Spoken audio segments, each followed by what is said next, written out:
Hi, I'm Bev. I have a shop on the Isle of Skye called the Hand Spinner Having Fun. In this short video, I'm going to show you a range of fibres for spinning. We're going to look first of all at different wools, then we'll have a look at hairs and the difference between the two, and then we'll look at some silks. So we're going to start with some Shetland wools. This is a great wool for beginners spinning because the staple length is about an average length. So if you pull some fibres out and you put your thumb and finger on both ends of the fibre so it pulls between them, so it's about 3 to 4 inches, which is really good for kind of spinning when you're still learning, because it's not too long, it's not too short. Shetland wool comes in all different colours. These are undyed, these are the natural colours of the sheep. So we have every colour from a white through to this one, which they call black but is actually a very dark brown.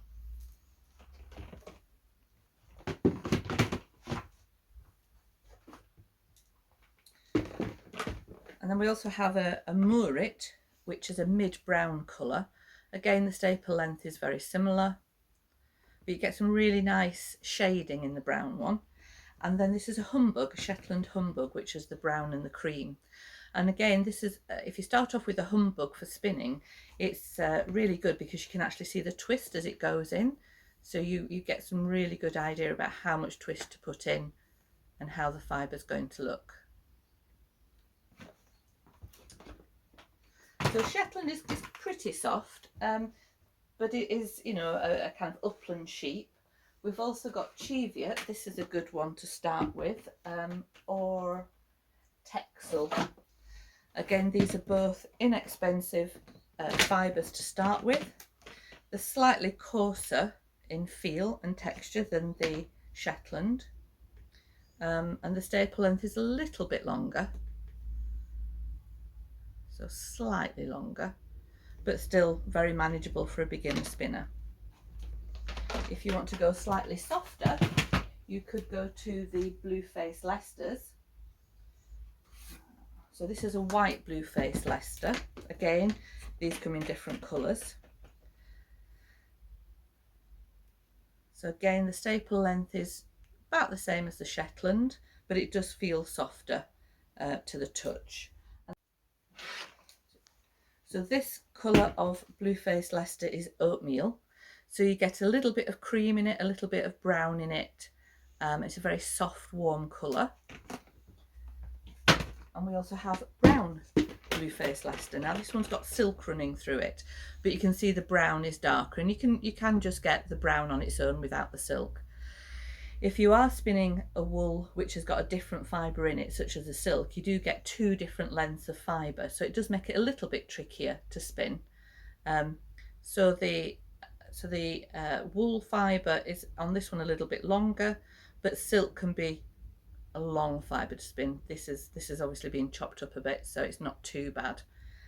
But you do feel it when you're actually drafting. You do feel the difference between the 2 fibres. Another good fibre to start with is Jacob's Humbug. Again, an inexpensive yarn, but again it's got that multicolour fibre in it, so again to see the twist. And you get a really nice kind of black and white humbug effect from this. If you spin it very fine, it just kind of goes grey, but if you keep it quite chunky, you do see the different colours. So I'm now going to show you some different hairs. So the difference between a wool and a hair is that the wool has barbs on the fibre, which can help it kind of mat together. The hair fibre is a lot smoother. You can still spin it, but it's just a little bit more smooth to spin, and the draft feels different. It pulls apart a little bit more kind of smoothly. So this one is a mohair, and again this has got a longer staple length, probably about that long, and it does feel quite silky, but as I say, this is a British mohair, so it is quite a long fibre. At the other end of the spectrum of fibres, this is a yak. So this is not from the UK, but this has got a shorter staple length. So we're talking about something about like that. So this is very fine, very light. Lovely to spin, but with such a short fibre, you might not be able to spin it in a worsted spin. It might be better as a woolen spin, and I'll explain that in a different video. This one is cashmere, so again a short fibre for the cashmere, about the same as the yak. Again, very soft, very warm, very light to wear. Sometimes people who are allergic to wool can tolerate the cashmere or the hair fibres. And this one's baby camel. Again, very light, very warm, slightly longer fibre on this. But again, it produces a very soft yarn when it's spun up. So we'll next move on to protein fibres. So these are plant fibres that have been processed so you're able to spin them. This one is rami, which is a Chinese nettle, and I suppose it's got more the feel of silk or a hair, so it feels very smooth, but it's got a longer fibre than the hairs, longer staple length than the hairs. It's very silky and kind of smooth to spin, and again, people who are allergic to wool could probably use some of this fibre. I have tried dyeing it. Doesn't take dyes the best. You do need a different protein dye to the ones I generally use for the wool, but it tends to fade. I don't find it dyes very easily, this, and it kind of sticks to everything. So it's a bit like the silk. When you start to spin silk, if you find that if you've any cuts in your fingers, the fibre will find it. So that's the rami. This one is sea cell. So this is actually processed seaweed. This is softer and silkier than the rami. It's very light. When I've spun this and dyed this took the dye a little bit better, but it took ages to dry. Everything else was dry before this was. So I don't know if it's something to do with the actual composition of the cells in the fibre, holding on to water like seaweed does. And again, just very smooth, spins like silk. It's amazing what they can do with plant fibres. So this one is tencel, so this is a wood pulp, and again this is very shiny. It's probably shinier than silk, and again it's, you know, very slippy to spin. You've got quite a decent staple length on this. Whoops, something like that. And you can blend these in to other wools or other fibres. If you wanted to do some sock wools, you could use these fibres because it would help give them a little bit more strength. This is soybean fibre. This is nice to spin, and we've had this spun into quite chunky hanks, chunky spin into hanks. So this is obviously from soybean. It's a little bit softer in colour. It's kind of a creamy colour, which is a little bit nicer than some of the whites. Doesn't look quite as artificial, I think, as some of the whites. And the last one here we've got is rose fibre. So this is from rose trees. So they have again managed to manufacture the processing of this.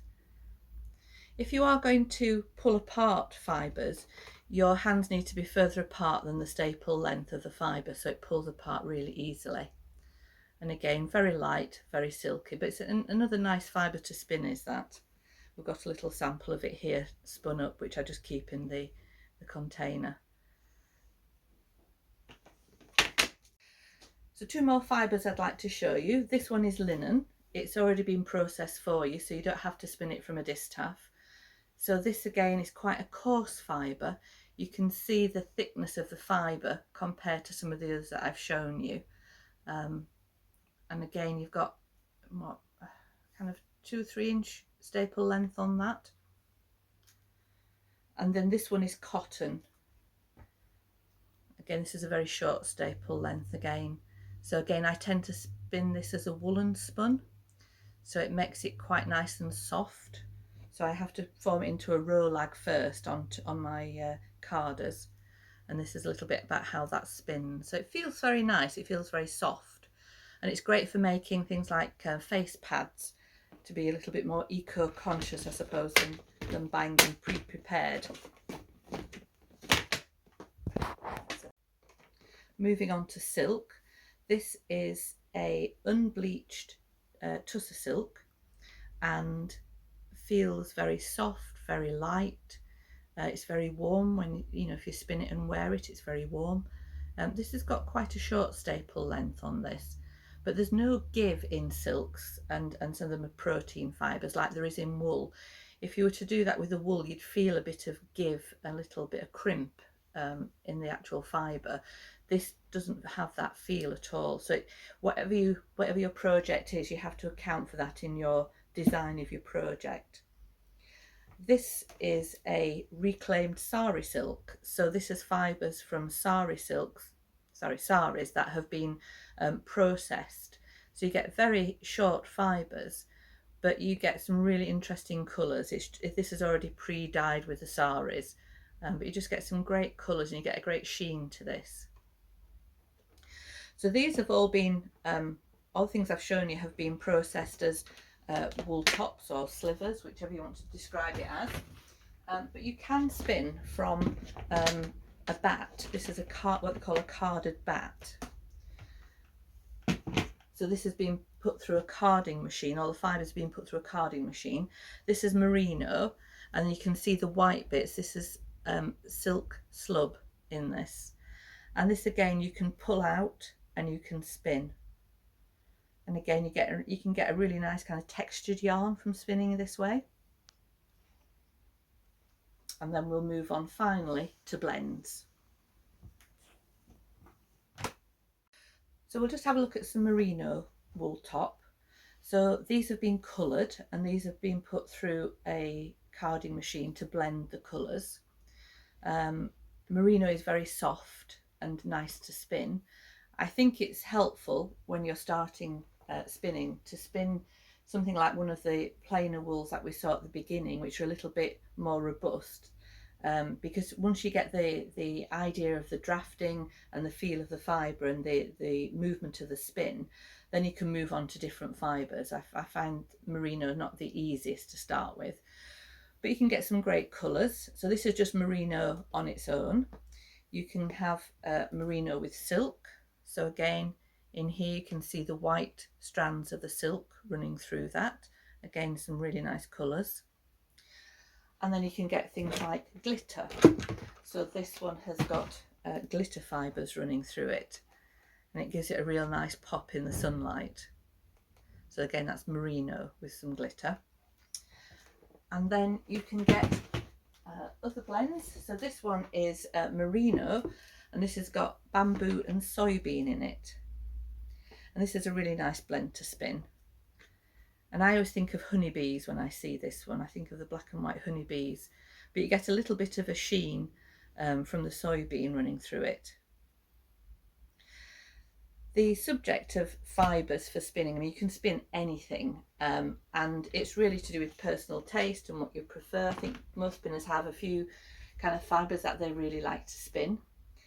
And, this is just a really quick whistle-stop tour of the main fibres that are on the market that you might want to explore as a beginner spinner.